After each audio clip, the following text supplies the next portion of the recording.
परमेश्वर का धन्यवाद. உங்கள் எல்லோரையும் கர்த்தருடைய நாமத்தில் வாழ்த்துகிறேன். யூதா 1:24, யூதா ஒரே அதிகாரம் 24வது வசனத்தில் சொல்லப்பட்டிருக்கிறது. வலுவாதபடி இப்பொழுது, அதில் இப்பொழுது என்கிற வார்த்தை தமிழ் பைபிளில் இல்லாமல் இருக்கிறது. இப்பொழுது உடனடியான நடவடிக்கை. இப்பொழுது வலுவாதபடி உங்களை காக்கவும், அவருடைய சன்னிதானத்தில் இயேசு கிறிஸ்து வரும்போது பரிசுத்தவானாய் நிறுத்தவும், காக்கவும் நிறுத்தவும் வல்லமை உள்ளவருக்கு நீங்கள் துதி செலுத்துங்கள். அது மாத்திரமல்ல, சங்கீதம் 18:36 சொல்லப்பட்டிருக்குது. எங்கள் காலடி வலுவாமல் நாங்கள் நடக்கிற வழியை அகலமாக்கினீர். வழியை அகலமாக்குகிறார், நடக்கிற வழியை அகலமாக்குகிறார். எனக்கு அருமையானவர்களே, சங்கீதம் 118:13 சொல்லப்பட்டிருக்கிறது.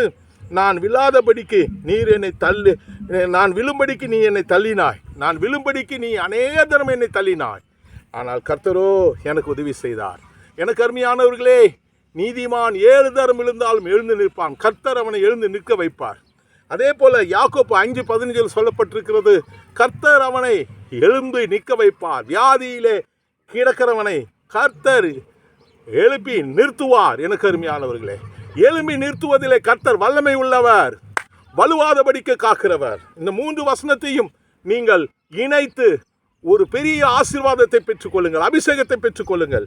யூதா 1:24, சங்கீதம் 18:36, சங்கீதம் 118:13. இது என்ன சொல்லுகிறது?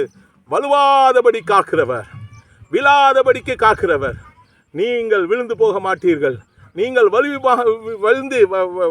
வலிக்கு கீழே விழ மாட்டீர்கள்.